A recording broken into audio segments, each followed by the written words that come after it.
ठीक, last time हमने resolution of vector किया था। रेजोल्यूशन ऑफ वेक्टर में हमने ये किया कि एक वेक्टर के दो कंपोनेंट्स हमने ड्रॉ किए और वो जो दो कंपोनेंट्स हैं वो आपस में परपेंडिकुलर हैं। हमने ये किया कि अगर कोई वेक्टर p वेक्टर है, p vector making an angle of theta with x axis, तो p के दो कंपोनेंट्स बनेंगे p x vector, p y vector, और px की वैल्यू क्या थी, p cos थीटा, क्योंकि मैंने एक शॉर्टकट करवाया था, थीटा के साथ वाला कंपोनेंट cos है और परपेंडिकुलर वाला कंपोनेंट sin है, तो p cos theta p sin theta, इसके दो कंपोनेंट्स थे। इसको हमने ऐसे लिखा था, p vector is equal to p cos theta along x axis, p sin theta along y axis. फिर मैंने इसके तीन यूनिट वेक्टर डिफाइन किए थे और मैंने ये बताया था कि अगर किसी भी वेक्टर को रिप्रेजेंट करना है जिसका मैग्नीट्यूड 10 है अलोंग x एक्सिस, तो आज के बाद अलोंग x एक्सिस की जगह क्या मेंशन करेंगे, सिर्फ i कैप। तो इसका मतलब कि इसकी वैल्यू 10 है अलोंग x एक्सिस। ये स्टेप क्लियर है यहाँ तक। फिर इसके बाद जो हमारा क्वेश्चन था वो p cos theta along x axis, तो इसकी जगह i cap, p sin theta की जगह j कैप, ये हमने किया। फिर इससे हमें पता लगता है कि p वेक्टर को अगर ऐसे रिप्रेजेंट किया जाए 3i और 4j, मतलब कि p वेक्टर के दो कंपोनेंट्स हैं, एक अलोंग x एक्सिस, एक अलोंग y एक्सिस। एक की वैल्यू 3 है तो एक की वैल्यू 4 है। और फिर अगर मैं आपको ये कहूँ कि इसके दो कंपोनेंट्स हैं 3 और 4 और आप इसका मैग्नीट्यूड निकालो, ये दो वेक्टर आपस में 90 डिग्री पे हैं, तो इसका जो मैग्नीट्यूड होगा p is equal to under root of 3 square plus 4 square plus 3 into 4 into cos of angle between them is 90। तो सॉल्व करके आंसर क्या आया था, 5। कोई डाउट इसमें? तो ये आपके पास वैल्यू आई थी। नेक्स्ट उसके बाद हमने क्या किया कि जैसे अगर आपके पास कोई भी वैल्यू 5 है, शॉर्टकट बनाया, और ये एंगल कितना है, 60 डिग्री है, तो 5 के दो कंपोनेंट है, थीटा के साथ वाला कंपोनेंट 5 cos 60 और ये वाला कंपोनेंट 5 sin 60। ये स्टेप भी क्लियर है सबको। फिर मैंने आपको एग्जांपल करवाया कि जैसे वेलोसिटी वेक्टर है making an angle of 60 degree, तो वेलोसिटी के दो कंपोनेंट है, थीटा के साथ वाला cos और परपेंडिकुलर sin, तो 10 cos 60 10 sin 60। ये पॉइंट क्लियर है यहाँ तक।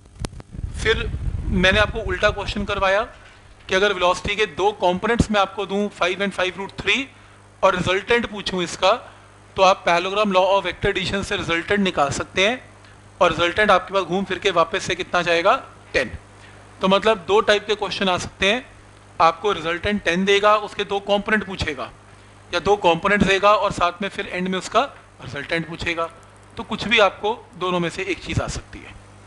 फिर मैंने कहा था कि अगर वेलोसिटी के दो कंपोनेंट है आप उसको वेक्टर फॉर्म में लिख सकते हो, ये वेक्टर रिप्रेजेंटेशन है इसकी, 5i कैप और 5√3 j कैप, आप ऐसे मेंशन कर सकते हो। ये स्टेप समझ में आ रहा है सबको। फिर हमने ये क्वेश्चन किया था कि अगर मान लो कोई फोर्स है, 10 न्यूटन की फोर्स है और 30 डिग्री एंगल पे फोर्स लग रही है ब्लॉक के ऊपर, कौन सा फोर्स का कंपोनेंट इसको x के अलोंग लेके आएगा और कौन सा y के अलोंग लेके आएगा। तो x के अलोंग कंपोनेंट का आंसर क्या होगा, 10 cos 30, और y के अलोंग फोर्स कितनी लग रही है इसे, 10 sin 30। ये हमने किया। फिर हमने एक शॉर्टकट किया कि आज के बाद अगर आपको p वेक्टर इस फॉर्म में गिवन है तो पहले आप डायग्राम ड्रॉ करें, x के अलोंग 3 वैल्यू है, y के अलोंग 4 वैल्यू, और रिजल्टेंट क्या है p का, तो आप parallelogram law of vector addition लगाएं या पाइथागोरस लगाएं, आंसर 5 आएगा। मैंने आपको मना किया ये सब कुछ मत करें, सीधा शॉर्टकट सीखें कि अगर आपको p वेक्टर वेक्टर फॉर्म में गिवन है कुछ ऐसे, तो p का मैग्नीट्यूड क्या होगा, अंडर रूट ऑफ 3 का स्क्वायर प्लस 4 का स्क्वायर। अगर p वेक्टर इस फॉर्म में गिवन है तो i के कोफिशिएंट का स्क्वायर और j के कोफिशिएंट का स्क्वायर। p वेक्टर इस फॉर्म में गिवन है तो i और j और k के कोफिशिएंट का स्क्वायर का अंडर रूट। क्या स्टेप क्लियर है यहाँ तक? उसके बाद ये भी क्वेश्चन हमने कर लिया था। देखो, one of the rectangular components, rectangular components जो हम कंपोनेंट्स स्टडी करते हैं उनको क्या बोलते हैं, रेक्टेंगुलर कंपोनेंट्स बोलते हैं, क्योंकि वो बिल्कुल 90 डिग्री पे होते हैं और पैरेललोग्राम की जगह रेक्टेंगल बनता है। तो रेक्टेंगुलर कंपोनेंट्स हैं, तो one of the rectangular component of velocity 80 is 40, find another component.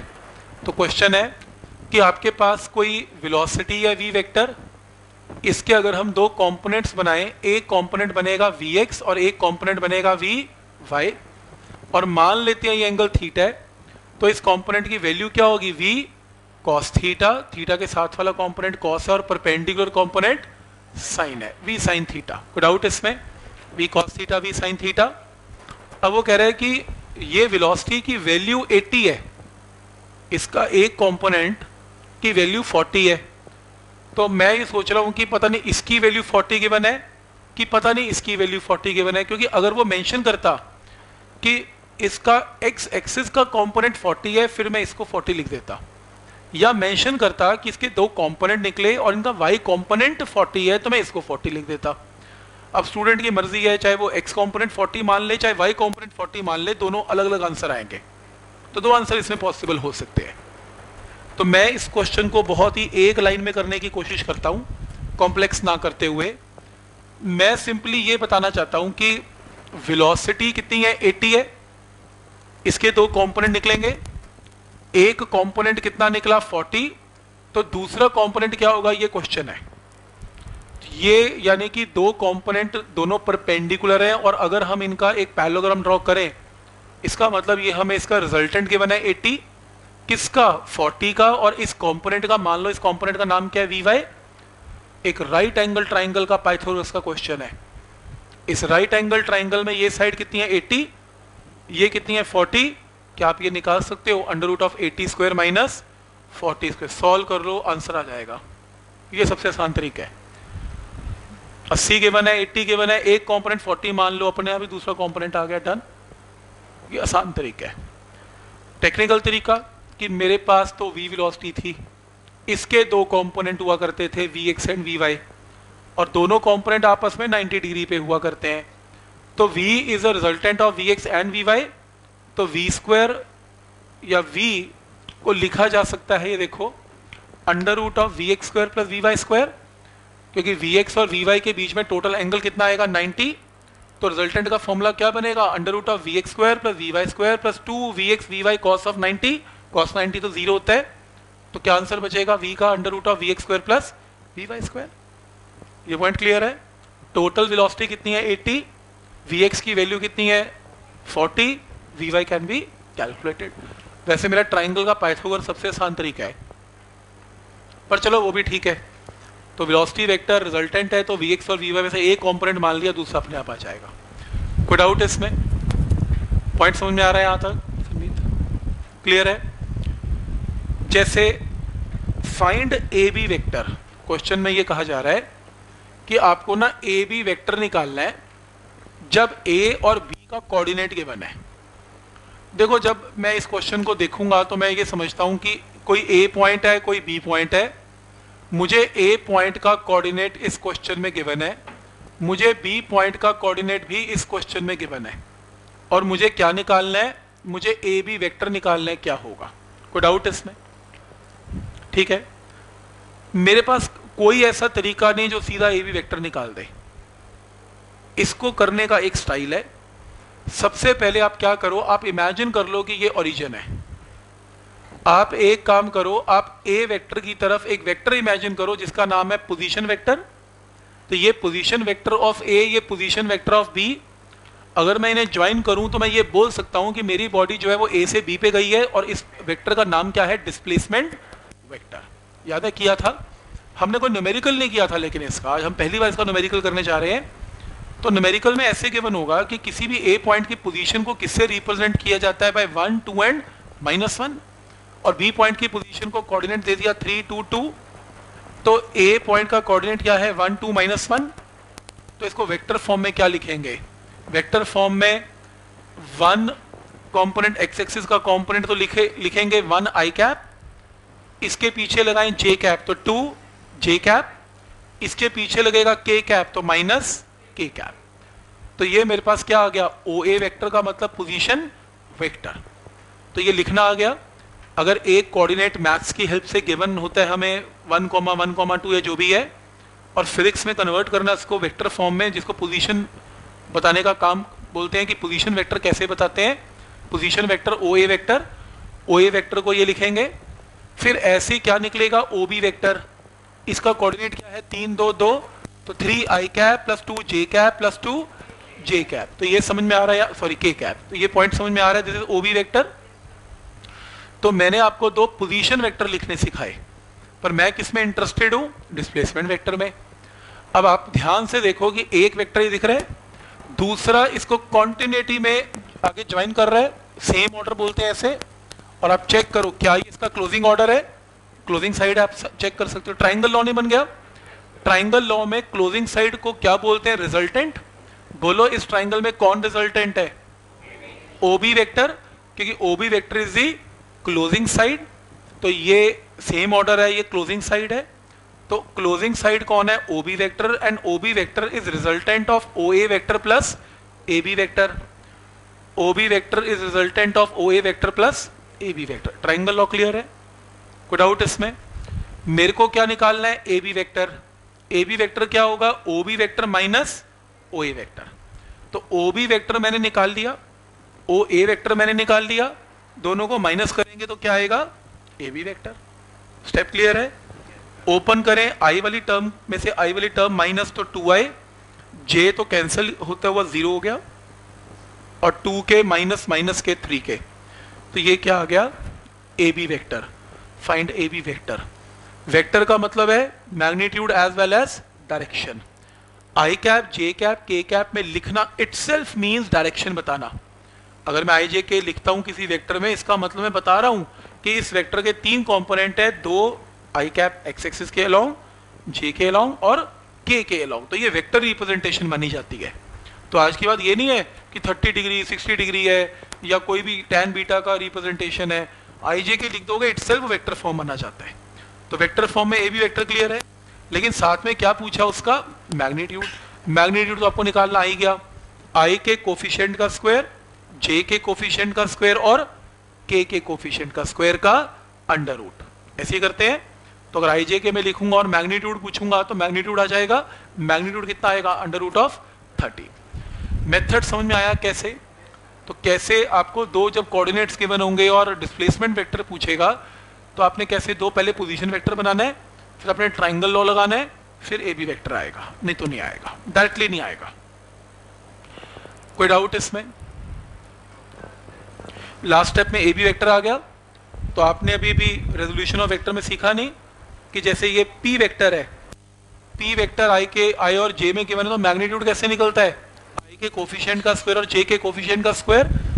बिल्कुल वैसे ही ए बी वेक्टर है, ये देखो ए बी वेक्टर है, इसका मैग्नीट्यूड मॉड कैसे निकलेगा? इसका स्क्वायर, इसका स्क्वायर, इसका स्क्वायर का अंडर रूट। आंसर ठीक है यहां तक?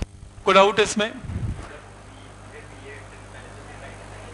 नहीं, बी ए वेक्टर में माइनस का फर्क आएगा, डायरेक्शन चेंज है ना, नेगेटिव साइड टर्म माइनस हो जाएंगी, माइनस आगे लगेगा। मतलब आंसर आएगा -2i कैप माइनस जे cap 0 J cap minus 3k cap. Negative vector हो गया ना वो तो। फिर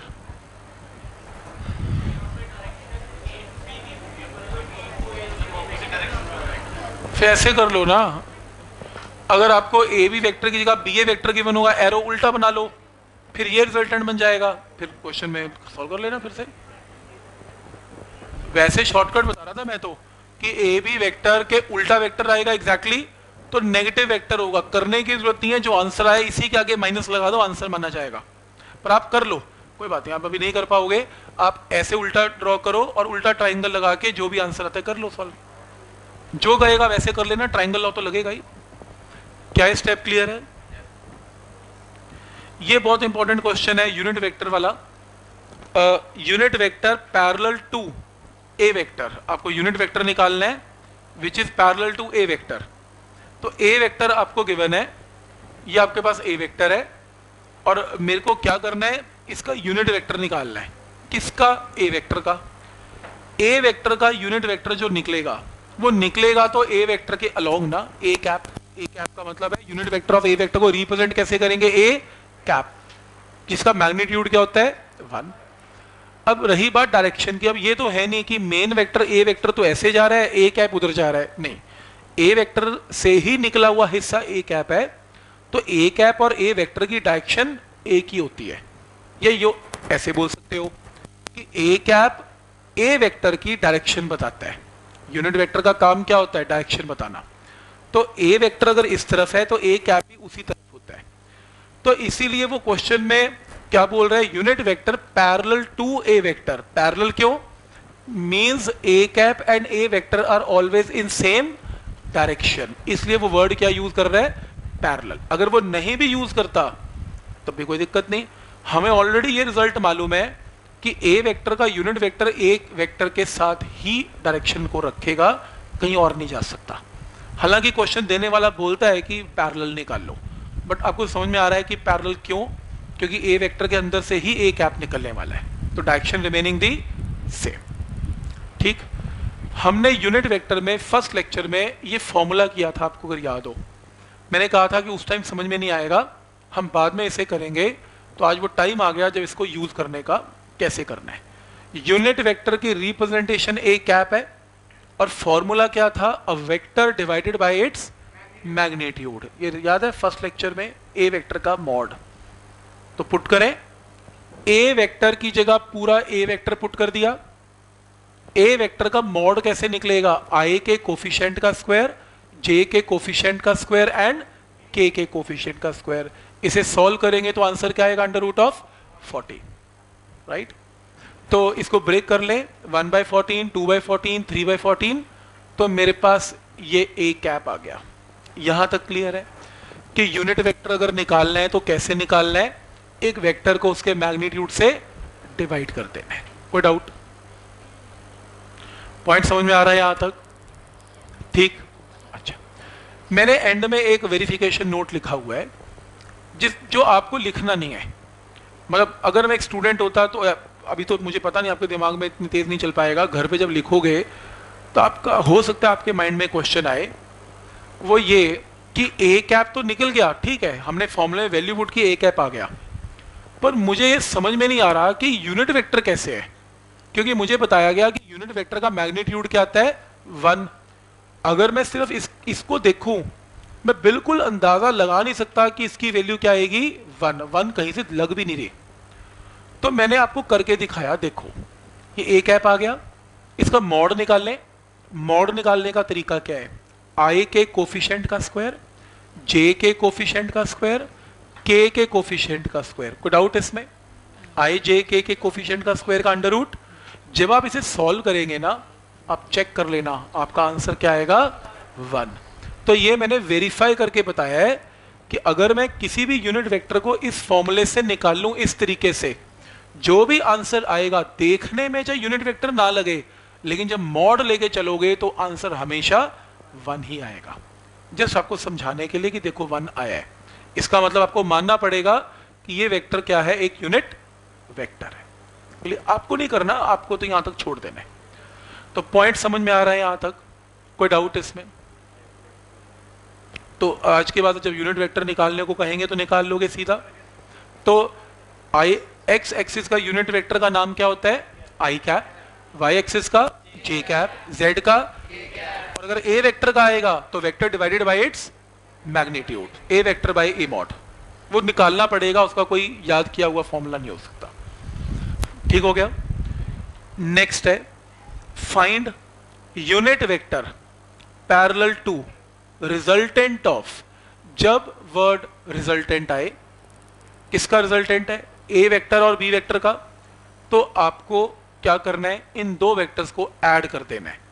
तो यानी कि आपको ए वेक्टर गिवन है और बी वेक्टर गिवन है, और आपको यह कहा जा रहा है कि फाइंड दी रिजल्टेंट। तो आप क्या करेंगे, आप ए वेक्टर की जगह ए वेक्टर, बी वेक्टर की जगह बी वेक्टर, तो रिजल्टेंट क्या होता है, A vector plus B vector. तो ए वेक्टर बी वेक्टर में आई को आई में, जे को जे में, के को के में ऐड करेंगे, तो ये क्या आ गया, रिजल्टेंट वेक्टर। पहले रिजल्टेंट निकाल लिया। उसने कहा कि मुझे यूनिट वेक्टर निकालो जो कि रिजल्टेंट वेक्टर के पैरेलल है। तो ये तो कहने की जरूरत ही नहीं है, जो आर वेक्टर का यूनिट वेक्टर आएगा, क्योंकि दो वेक्टर को ऐड करके एक नया वेक्टर ही आया है। दो वेक्टर आई जे के में चल रहे थे, आंसर भी आई जे के में आया है, तो इसका यूनिट वेक्टर जो होगा वो ऑब्वियसली इसके पैरेलल ही होगा। तो आर वेक्टर गिवन है, इसका यूनिट वेक्टर का नाम क्या होगा, आर कैप, और फॉर्मूला क्या होगा, R vector divided by its magnitude. R vector मुझे पता है, मैग्नीट्यूड क्या होगा इसका, अंडर रूट ऑफ आई के कोफिशिएंट का स्क्वायर, जे के कोफिशिएंट, के कोफिशिएंट का स्क्वायर का अंडर रूट ऑफ 18। तो ब्रेक कर लेंगे, 4/18 -1/18 -1/√18 आंसर। तो ये क्या आएगा, यूनिट वेक्टर जो कैसे आया, उन दोनों के रिजल्टेंट से मिला के आया। तो रिजल्टेंट का मतलब हमने दो वेक्टर को ऐड किया, आर वेक्टर आया और फिर उसका यूनिट वेक्टर आया। क्या ये पॉइंट क्लियर है? अब मेरा एक क्वेश्चन है कि सपोज करो मैंने आपसे एक क्वेश्चन पूछा कि given a is equal to 10, मान लो फोर्स है या कोई भी a की वैल्यू है 10, b की वैल्यू इज 20 और acting at an angle of 30। तो मेरा क्वेश्चन है फाइंड रिजल्टेंट का मैग्नीट्यूड, r की वैल्यू निकालनी है। तो आप क्या करेंगे, अंडर रूट ऑफ 10 का स्क्वायर 20 का square 2 into 10 into 20 into cos of 30। इसमें कोई डाउट किसी को? ये बिल्कुल सही है, ठीक, देख लो, ठीक है ना यहां तक?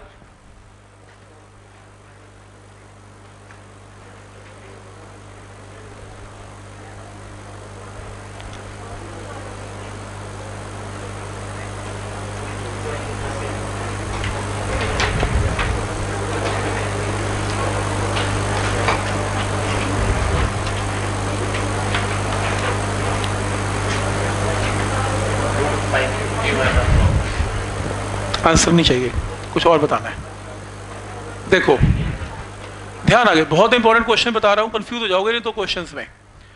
यहां तक क्लियर है? मैंने एक स्टूडेंट को फिर सेम क्वेश्चन दिया, मैंने कहा देख A vector is equal to I cap plus J cap plus K cap, और मैंने कहा देख B vector is equal to I cap, मान लो I cap plus 2 J cap plus K cap. उन्होंने कहा ठीक है। मैंने कहा फाइंड आर मैग्नीट्यूड, आर का मैग्नीट्यूड बता। आप एक चीज नोट करो, क्वेश्चन पूछने का तरीका दोनों में डिफरेंट है। पहले उसको छोड़ दो यार, खत्म हो गया वो क्वेश्चन, ये अलग है प्रणित, उसको नहीं देखना, ये नया क्वेश्चन है, मैंने खुद बनाया क्वेश्चन। ये मैंने आपको क्वेश्चन दो तरीके से पूछा, मैंने आपको ए और बी की वैल्यू दी, मैंने थीटा दिया, मेरा आंसर आ गया, ठीक है, आसान है। लेकिन मैंने अब नेक्स्ट टाइम जब क्वेश्चन पूछा, मैंने ए की वैल्यू नहीं दी, मैंने ए को वेक्टर फॉर्म में दे दिया, आई जे के डायरेक्शन बताना, मैंने बी को भी वेक्टर फॉर्म में दे दिया और आपसे आर की वैल्यू पूछ रहा हूं। तो आपने कहा कोई बात नहीं, R will be equal to, formula तो सबको आता ही है कितना, A square B square 2 A B cos theta. मैंने कहा ठीक है। तो स्टूडेंट ने कहा कि ए की वैल्यू तो मैं निकाल सकता हूं। मैंने कहा कैसे? कहते ए का मैग्नीट्यूड ले लो। कैसे? 1 का स्क्वायर प्लस 1 का स्क्वायर प्लस 1 का स्क्वायर। सही है, ए का मैग्नीट्यूड तो आ ही जाएगा। उसने कहा बी का भी मैग्नीट्यूड ले लो। मैंने कहा कैसे? 1 का स्क्वायर 2 का स्क्वायर और 1 का स्क्वायर। बिल्कुल सही है। तो आपको अगर ए वेक्टर बी वेक्टर गिवन है तो इसका मतलब आपको इस क्वेश्चन में ए पता है, बी पता है, ए पता है, बी पता है, लेकिन क्या नहीं पता? एंगल नहीं पता। क्वेश्चन फंस गया। तो यानी कि ये वाला मेथड इसमें नहीं चलने वाला अभी। अगर मेरे को दो वैल्यूज गिवन हो और एंगल गिवन हो फिर तो चलेगा, पर अगर मेरा पूछने का तरीका, उसके क्वेश्चन का पूछने का तरीका चेंज हो गया तो फिर इसका मतलब कि ये वाला फॉर्मूला नहीं चलेगा। लेकिन मेरे को आर तो निकालना ही है, तो उसकी जगह आप एक नया तरीका यूज करें। आप क्या करें, इस मेथड की बजाय सिंपली आप इन दोनों वेक्टर को ऐड करके वेक्टर फॉर्म में ही आर वेक्टर निकाल लें। आप पहले आर वेक्टर निकाल लें। कैसे? आई वाली टर्म आई में ऐड, जे वाली टर्म जे में ऐड और के वाली टर्म के में ऐड। लिख लिया आपने, आर को वेक्टर फॉर्म में निकाल लिया, आर को वेक्टर फॉर्म में निकाल लिया, पर आपको तो मैग्नीट्यूड ऑफ आर निकालना है। तो बोलो क्या करें? अंडर रूट ऑफ 2 का स्क्वायर 3 का स्क्वायर और 2 का स्क्वायर। आंसर सही है। यानी कि आप हर वक्त रिजल्टेंट के फॉर्मूले नहीं लगाएंगे, पूछने वाले से पूछेंगे कि तू पूछेगा कैसे। अगर तू मेरे को आईजेके में क्वेश्चन पूछेगा तो मेरा आंसर भी आईजेके में ले पहले, तो रिजल्टेंट नहीं लगाऊंगा फॉर्मूला, पहले ऐड करके रिजल्टेंट वेक्टर निकालूंगा, फिर वेक्टर का मैग्नीट्यूड निकालूंगा। लेकिन अगर तू मुझको वेक्टर फॉर्म दे ही नहीं रहा, तो मेरे को दे ही स्केलर रहा है, दे ही मैग्नीट्यूड रहा है, फिर मैं आर का फॉर्म लगा के अपना आंसर निकाल दूंगा। तो ध्यान रहेगा यहां तक। तो क्वेश्चन पूछने वाले के हिसाब से चलेंगे, वैल्यूज और एंगल दे रहा है, डन। लेकिन अगर वेक्टर फॉर्म दे रहा है ए वेक्टर बी वेक्टर, फिर हम ऐड करके मैग्नीट्यूड निकाल लेंगे। बोलो। मैं आगे कराऊंगा, पहले सिर्फ आर का फैसला कर ले। ठीक, क्या ये पॉइंट सबको क्लियर है? कोई डाउट इसमें? ठीक है। वैसे मेरे याद आया कि मतलब आपको ये पता होना चाहिए कि उस केस में आपको क्या करना है। ऐसा ना हो ना आप रिजल्टेंट के फॉर्मूले लगाने शुरू कर दो और एंगल ना पता हो आपको, आप क्वेश्चन छोड़ा हो। एटलीस्ट आपको पता है कि वेक्टर को वेक्टर में ऐड करके वेक्टर तो आ ही जाएगा और फिर उसका मैग्नीट्यूड कैन बी कैलकुलेटेड।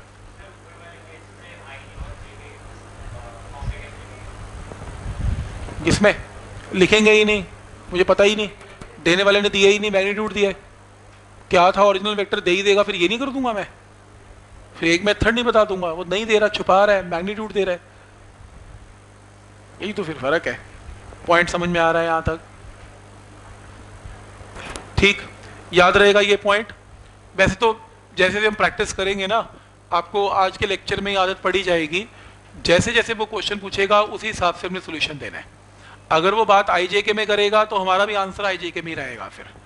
ठीक, करके देखते हैं। यहां तक क्लियर है जहां तक हमने किया? तो इसीलिए आपने नोट किया इस क्वेश्चन में मेरे को ए वेक्टर बी वेक्टर दिया हुआ है ना, तो और उसने मुझसे क्या पूछा, unit vector parallel to resultant of. अब पहले मैंने आर वेक्टर निकाल लिया क्योंकि देने वाले ने मेरे को ए वेक्टर आईजेके में दिया, बी वेक्टर आईजेके में दिया, तो मैंने आर वेक्टर भी आई जेके में निकाल लिया। फिर आगे क्वेश्चन शुरू किया, उसने यूनिट वेक्टर बोला तो मैंने कहा ठीक है, vector divided by its magnitude. तो मैग्नीट्यूड निकालने का तरीका भी आपने देख लिया, कोई रिजल्टेंट का पैरेललोग्राम नहीं यूज किया, इसी का कोफिशिएंट लिया, स्क्वायर लिया, अंडर रूट लिया, आंसर आ गया। तो क्वेश्चन क्लियर है सबको? ठीक है यहां तक? चलो नेक्स्ट देखते हैं। ओह ये तो आपका है, सॉल्व करना।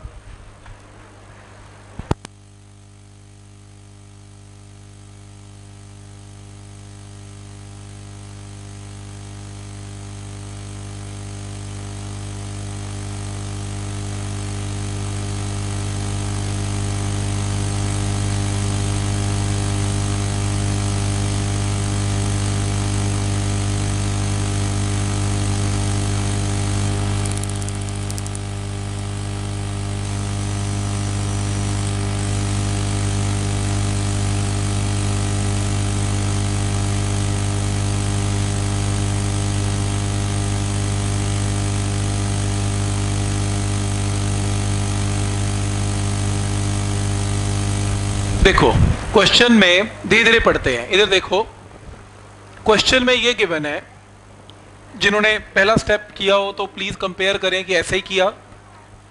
क्वेश्चन में ये गिवन है अ वेक्टर एक्स वेक्टर, तो लिख लेते हैं एक्स वेक्टर, लिख लिया। व्हेन एडेड, एडेड का मतलब इसको हमने ऐड करना है। किस में ऐड करना है? Resultant of A vector and B vector. तो ठीक है, इसको हम ऐड करते हैं। Resultant of A vector plus B vector क्या होगा? A vector plus B vector लिखना सीधा आर वेक्टर लिख लो, where R vector is A vector plus B vector, एक ही बात है। तो एक्स वेक्टर को A vector and B vector के रिजल्टेंट में ऐड कर दिया, यानी कि एक्स वेक्टर को A vector plus B vector में ऐड कर दिया।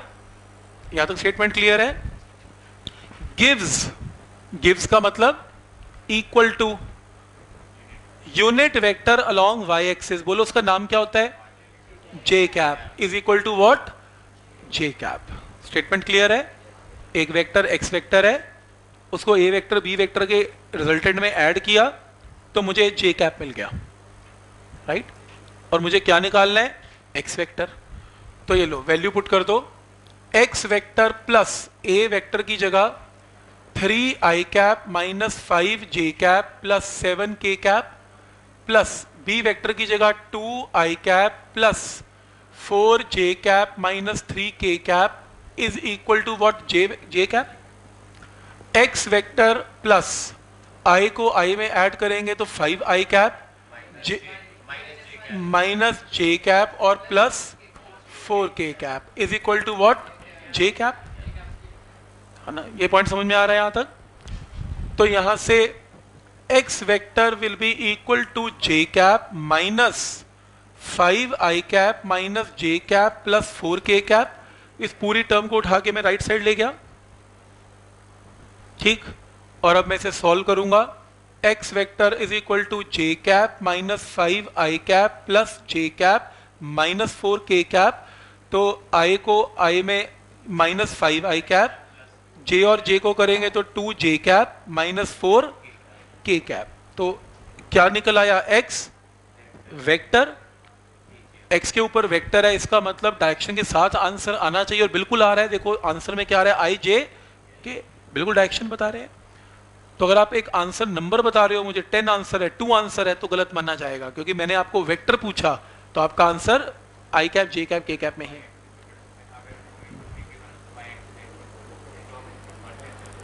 ऐसा हो ही नहीं सकता यार, 2 वेक्टर ऐड कर रहे हो, नंबर कुछ ना दे, ऐसा हो सकता है? वेक्टर 2 वेक्टर में ऐड करके वेक्टर ही देगा, कुछ तो देगा आई जे के, ऐसा नहीं हो सकता। पूछने वाला सोच के पूछता है।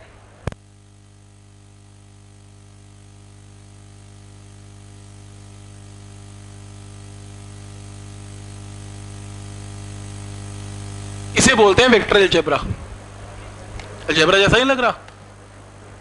ठीक, ठीक है, कोई डाउट इसमें? ठीक,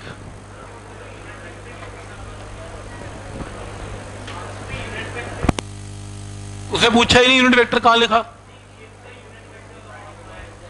हाँ, तो गिव्स का मतलब इन दोनों को ऐड करके it will give a unit vector along Y axis. वो तो याद है मुझे, unit vector along Y axis तो जे कैप होता है। गिव्स का मतलब इसकी इक्वेशन बनाने को कह रहा है, इसमें ऐड करके gives this.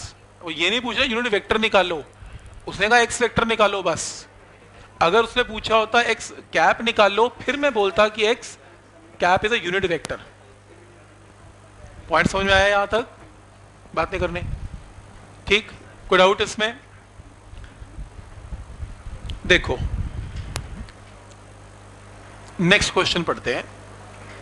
If a vector is given and B vector is given, ठीक, ए वेक्टर बी वेक्टर दोनों given, find a vector having same magnitude as b vector and parallel to A vector.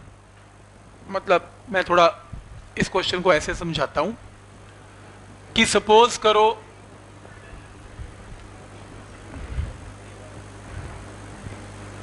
मैं question change कर रहा हूं, please उस question को करने से पहले मैं एक नया क्वेश्चन बना रहा हूं कि मान लो if there is a vector A vector I cap plus J cap plus K cap, ठीक, यानी कि इस वेक्टर के 3 कंपोनेंट हैं, एक्स वाई और जेड के अलोंग तीनों कंपोनेंट्स हैं। उसने मुझे कहा एक नया वेक्टर बना के दिखाओ। मैंने पूछा ठीक है, नया वेक्टर बना देंगे। नए वेक्टर की जो वैल्यू है वो ए वेक्टर के मैग्नीट्यूड के इक्वल रखना। मैंने कहा ठीक है, इतनी रखूं? उसने कहा हाँ इतनी रखनी है। तो ये क्या बताया उसे, नए वेक्टर का मैग्नीट्यूड, ठीक है। और मैंने पूछा डायरेक्शन, क्योंकि वेक्टर बन रहा है तो डायरेक्शन तो लगानी पड़ेगी। उसने कहा डायरेक्शन जो होगी नए वेक्टर की वो रख लेना अलोंग एक्स एक्सिस। मैंने कहा ठीक है, डन। तो मैंने क्या किया, ए वेक्टर का मॉड के पीछे क्या लगा दिया, आई कैप। आई कैप क्या बता रहा है, इसकी डायरेक्शन, वैल्यू में तो कोई चेंज नहीं लेके आता। और ये क्या बता रहा है, इसकी वैल्यू। इसकी वैल्यू बोलो क्या होगी, अंडर रूट ऑफ 1 का स्क्वायर 1 का स्क्वायर 1 का स्क्वायर आई कैप। आंसर क्या आएगा, √3 आंसर। समझ में आया कैसे क्वेश्चन बनेगा और वेक्टर फॉर्म कैसे बनेगा इसका? देखो जो क्वेश्चन में कहा मैंने वैसे ही कहा। उसने कहा एक नया वेक्टर बनाओ, ये वेक्टर नहीं चाहिए। मैंने कहा ठीक है, नया वेक्टर बनेगा। नए वेक्टर का मतलब वैल्यू एंड डायरेक्शन। उसने कहा वैल्यू तो एग्जैक्टली इसके मैग्नीट्यूड के इक्वल रख लेना, डायरेक्शन उसकी ले लेना एक्स के अलोंग, तो पीछे आई कैप। अगर वो क्वेश्चन में ये बोलता कि नया वेक्टर का मैग्नीट्यूड तो ये रख लेना, डायरेक्शन ले लेना अलोंग वाई एक्सिस, तो मैं क्या ले लेता, वाई जे कैप। अगर वो बोलता है कि मैग्नीट्यूड तो ये रख लेना, डायरेक्शन लेना जेड एक्सिस, तो पीछे क्या लगाते, के कैप, ठीक। उसने क्या बोला कि वैल्यू तो ए वेक्टर और बी वेक्टर गिवन है, वैल्यू तो बी वेक्टर ले लेना, मैग्नीट्यूड ऑफ बी वेक्टर जो भी आएगा ले लेना, यानी कि क्या आएगा, बी वेक्टर का मॉड, लेकिन डायरेक्शन एक्स एक्सिस की मत लेना। अगर वो बोलता डायरेक्शन एक्स की ले लेना इसके पीछे, तो आई कैप, वाई की बोलेगा तो जे कैप, के की बोलेगा तो के कैप। उसने बोला डायरेक्शन किसके अलोंग लेनी है, along parallel to A vector. Parallel to A vector का मतलब कि ए वेक्टर की तरफ जाता हुआ जो वेक्टर है या ए वेक्टर की जो डायरेक्शन है वो लगा देना। देखो कितना मुश्किल क्वेश्चन कर दिया। अच्छा वाला बोल रहा था कि पैरेलल टू एक्स एक्सिस बोलता तो I cap, parallel to Y axis बोलता तो जे cap, parallel to Z axis बोलता तो K cap, parallel to A vector बोलता है तो ए कैप। चेंज समझ में आया क्या बोल रहा है? Parallel to x axis i cap, याद है ना यूनिट वेक्टर, क्या दिक्कत है? पैरेलल टू वाई एक्सिस बोलता तो जे कैप, ये तो समझ में आ गया ना, क्योंकि उसने मैग्नीट्यूड क्या बोला, बी जितना। अगर पैरेलल टू एक्स एक्सिस तो I cap, parallel to Y axis J cap, parallel to Z axis K cap, parallel to A vector A cap, parallel to C vector C cap, parallel to D vector D cap. क्यों? क्योंकि unit vector की magnitude तो 1 ही आने वाला है, तो ये तो डायरेक्शन ही रिप्रेजेंट करने वाला है, तो इसमें एक्स एक्सिस नहीं बोला ना, सी ए कैप है तो ए कैप। ये स्टेप समझ में आया सबको? क्या पूछा उसने हमसे? ये पूछा। तो अब बी वेक्टर का मैग्नीट्यूड तो हम निकाल लेंगे, क्योंकि हमें बी वेक्टर गिवन है, इसका मैग्नीट्यूड क्या होगा, अंडर रूट ऑफ 7 का स्क्वायर प्लस 24 का स्क्वायर का अंडर रूट सॉल्व करके क्या आएगा 25। तो मेरे को आधा आंसर पता लग गया, कितना आ गया 25। ठीक, मुझे अब क्या निकालना है, ए कैप। मुझे आधा आंसर आता है निकालना, क्योंकि आज के लेक्चर में यूनिट वेक्टर निकालना सीखा। अगर मुझे ए वेक्टर गिवन है और मुझे इसका ए कैप निकालना है, तो फॉर्मूला बोलो, a vector divided by its magnitude. Vector कितना है 3i प्लस 4j, मैग्नीट्यूड कितना है under root of 3 square plus 4 square का अंडर रूट, जो कि 5 आएगा। ए कैप भी आ गया, तो ए कैप को उठा के यहां पुट कर दे, वैल्यू तो आई गई थी, ए कैप आ गया, 5 से 25 कैंसिल तो 5, यहीं छोड़ दो, मल्टीप्लाई कर दो, 5 इंटू 3 15, 15 आई कैप प्लस 20 जे कैप, लिखना लिख दो, 15 आई कैप प्लस 20 जे कैप आंसर। जो आंसर आया वो तो ठीक है, पर आपको निकालना क्या ये समझ में आया? ठीक, तो यूनिट वेक्टर वैल्यूज में कभी चेंज नहीं लेके आते। यूनिट वेक्टर क्या बताते हैं, किसी भी चीज वेक्टर की डायरेक्शन। समझ में आया यहां तक? कोई डाउट इसमें?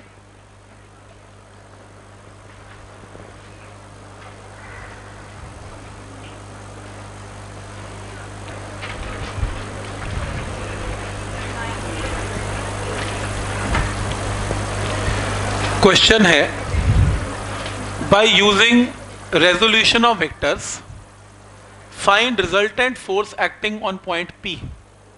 ओ सॉरी, O की जगह ना P कर लो प्लीज, गलती से O लिख दिया, या ना P कर लो डायग्राम में, P, इसे P बना लो। देखो इस क्वेश्चन के अंदर, इस क्वेश्चन में आपको यहां पॉइंट P गिवन है, ध्यान से देखना, इस P पॉइंट पे कितने वेक्टर्स के कितनी फोर्सेस एक्ट कर रही हैं, 3 कर रही हैं। पहली 10 न्यूटन, कोई स्टूडेंट 10 न्यूटन की फोर्स यहां लगा रहा है, कोई 5 न्यूटन लगा रहा है और कोई 15 लगा रहा है। ठीक है यहां तक? और मेरे को क्या निकालनी है, नेट फोर्स। देखो मेरे को ये चीज 3 वेक्टर को तो मैंने आज तक सॉल्व ही नहीं किया, मेरे को जो आदत है वो 2 वेक्टर तक की आदत है, कि अगर एक फोर्स कितनी है 10 न्यूटन, एक फोर्स कितनी है 15 न्यूटन, एंगल उनके बीच में 30, और मेरे से कोई नेट फोर्स पूछे ना तो मैं फटाफट बोल दूंगा 10 का स्क्वायर प्लस 15 का square plus 2 into 10 into 15 into cos of कितना 30। कोई डाउट इसमें? क्लियर है यहां तक? ठीक, तो ये आपके पास क्या आ गई, नेट फोर्स आ गई। प्रॉब्लम ये है कि इस बार उसने कितनी फोर्सेस दी, 3, और हमारे पास कोई ऐसा लॉ नहीं है जो 3 फोर्सेस को इकट्ठा सॉल्व करके एक ही फॉर्मूले पुट करके आंसर निकाल दे। हम 2 तक तो सॉल्व कर सकते हैं, हमारे पास 3 का कोई फॉर्मूला नहीं है। 3 को सॉल्व करने का तरीका होता है रेजोल्यूशन ऑफ वेक्टर, और वैसे भी उसने स्पेशली मेंशन किया कि रेजोल्यूशन यूज करना है आपको। ठीक, तो रेजोल्यूशन का मतलब क्या होता है, किसी भी वेक्टर को कंपोनेंट्स में डिवाइड करना, और वो जो 2 कंपोनेंट्स आएंगे वो किस एक्सिस पे आएंगे, एक्स एंड वाई। तो अगर कोई वेक्टर एक्स वाई में नहीं दिख रहा तो उसके 2 हिस्से कर लो, वाई में और एक्स में। तो किसी स्टूडेंट ने कहा सर 15 न्यूटन से शुरू करते हैं, मैंने कहा चल शुरू करते हैं। कह रहे 15 न्यूटन तो पहली वाई के लॉन्ग इसमें डायरेक्शन शो कर रहा है, तो इसके कंपोनेंट कैसे बनेंगे? मैं कह बनाने की जरूरत क्या है, कंपोनेंट तब बनाते हैं जब कोई वेक्टर ना तो एक्स में दिख रहा है ना वाई में, बीच में चला गया एक्स वाई प्लेन में, उसके तो 2 हिस्से बने, एक एक्स में जो वाई में, जो पहले से ही वाई के अलोंग है उसको क्या ड्रॉ करना, वो तो पहले ठीक है। इसकी प्रॉब्लम है, ये कहीं और जा रहे हैं, तो एक काम करते हैं 10 न्यूटन के 2 कंपोनेंट्स बनाते हैं। तो कैसे बनेंगे, थीटा के साथ वाला component cos, 10 cos 45, 10 sin 45, right. फिर ऐसी 5 न्यूटन के दो कंपोनेंट्स बनाते हैं, 5 cos 45, 5 sin 45। कोई डाउट इसमें? क्लियर है यहां तक? ठीक। तो जब आपने इसके ये दो कंपोनेंट्स बना दिए तो इन वेक्टर्स से अब मैं कोई कैलकुलेशन नहीं करूंगा।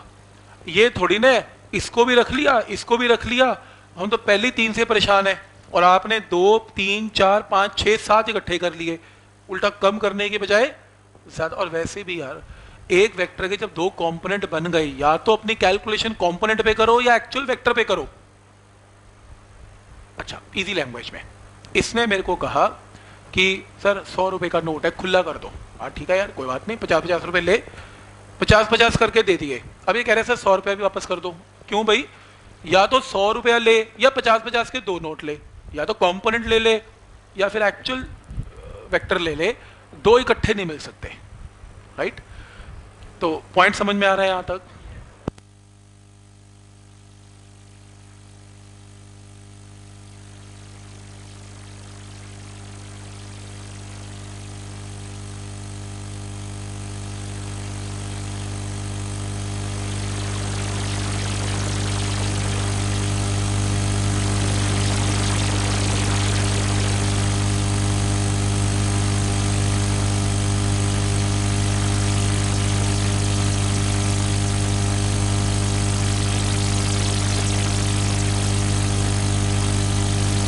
क्लियर है? आगे देखो।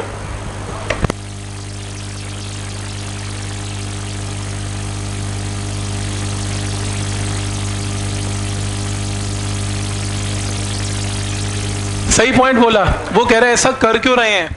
हमें डायरेक्टली दो वेक्टर पता है, दो वेक्टर हमें पता है, एटलीस्ट वो कह रहे हैं 3 को नहीं कर सकते, 2 को तो ठीक कर लो बाय यूजिंग रिजल्टेंट।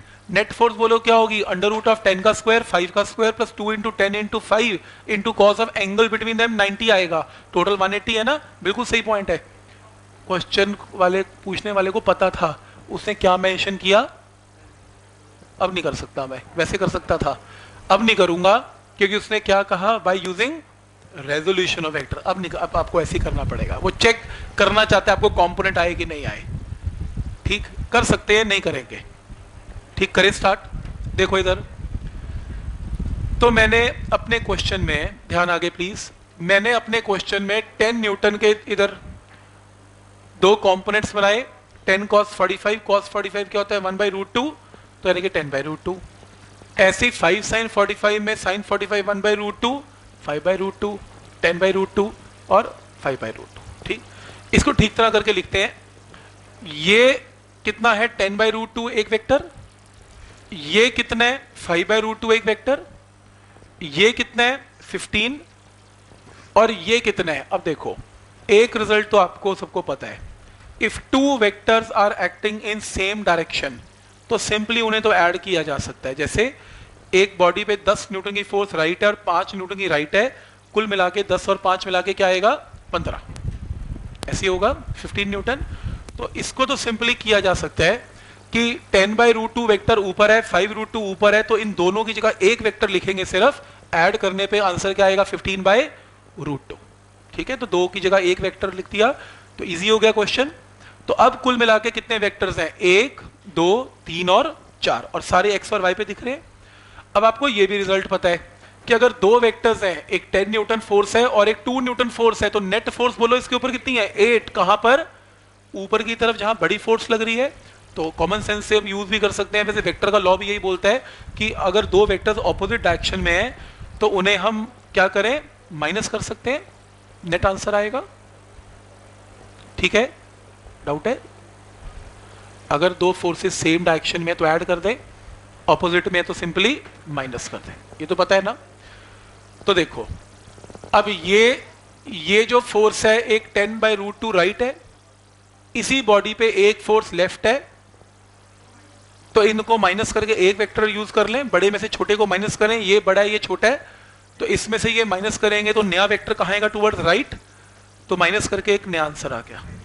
राइट, उसी तरीके से ये वेक्टर ऊपर ये नीचे, बड़े में से छोटा माइनस करके एक वेक्टर निकाल लें। ये 15 है, ये 15/√2 है, 15 वाला बड़ा है 15/√2 से, तो बड़े में से छोटे वैल्यू को माइनस करेंगे तो एक आंसर और आ गया। तो 4 की जगह 2 वेक्टर बच गए। ऑपोजिट वेक्टर्स अगर हैं तो बड़े में से छोटा माइनस करके 2 वेक्टर आ गए। अब शॉर्टकट नहीं चल सकता क्योंकि अब 2 vector are acting at an angle of 90।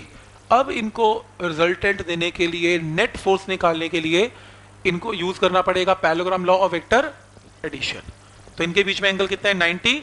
तो under root of a square plus b square plus 2ab cos of 90। तो रिजल्टेंट यानी कि net force can be calculated और आपका आंसर ये आएगा। क्या ये स्टेप क्लियर है?